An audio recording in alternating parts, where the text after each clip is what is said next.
Nick, it's great to sit down with you and talk about the score for The Sound of Identity. The thing that I love about being able to work with you is the evolution of our process together. We've almost been working together now for 10 years, very close to. Wow. And one of the things that I was curious about is what that spark may be for you as a composer when you see something. When you saw the first edits of The Sound of Identity, knowing what the film was going to be about, what was your thought process? What was your first feeling when you're looking at that and saying, what is it I should write? I think that dabbles a little bit into creativity.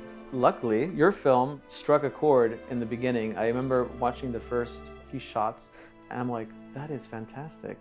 And I started hearing a violin.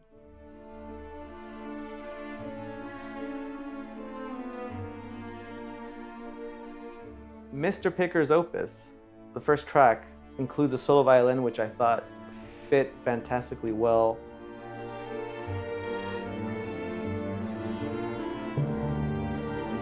And that was the first piece of music you wrote for Yes. the film too, because I remember I was trying things out. the thing that I was so blown away with when I heard it the first time was that was it.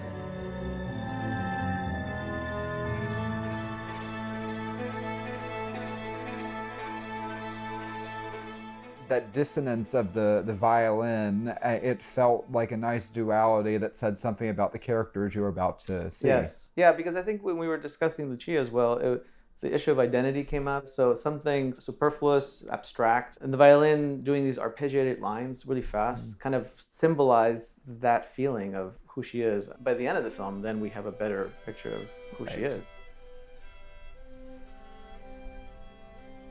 Trans is such a small part of my identity. Something we talked about extensively in the writing process was starting big with the full orchestra and then stripping all the way down to the end of the score to a quartet.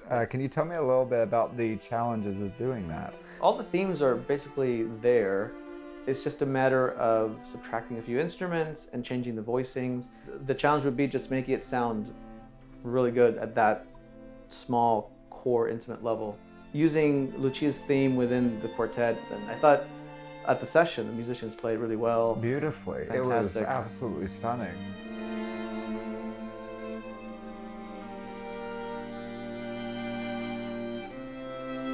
Well, as you know, one of the challenging things about doing any film that's about a classic piece of music, it puts you in a terrible position, Yes. right? That's the problem, is that, you know, I'm asking you to compete with Mozart and do Don Giovanni, and I know in our initial conversations that was the first thing we talked about, to say that we have two choices here. One, we can try to out Mozart, and I didn't want to do that to you.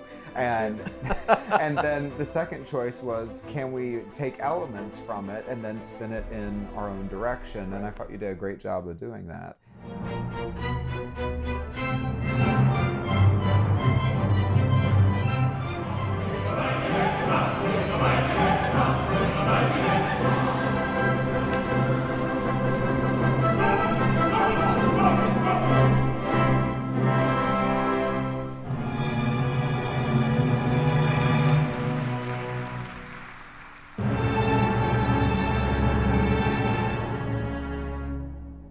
To utilize the elements of Mozart and Da Ponte's beautiful opera and integrate it as a kind of character in the film, musically.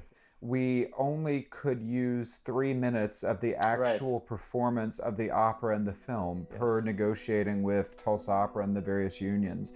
And so the challenge was, how do you condense the 3 minutes of the performance into something that works in the film, from my standpoint, but for you, that meant we had to bridge different elements of the opera and make it feel like a singular element. With Hollywood Magic, you can take, since it's public domain, right? We can take that, the orchestra's sitting in the studio anyway, so we took gave Anne the direction, okay, we need this section filled up with Mozart, and then a little bit of, a little bit of an arrangement that transitions to get us in and out, and I think it turned out seamless. I think it's seamless. Yeah, I think people watching it, though, it's a good experience. Though we were terrified when you said, "Oh, we have to do this." I'm like, "Oh, okay. I've never done that before." So. Right. It was very scary. I'm sure. Like I don't recall like asking you. I was like, "So is this gonna be scary or not?" So apparently it was, because it's like, how do we make this go? Right. It was perfect. I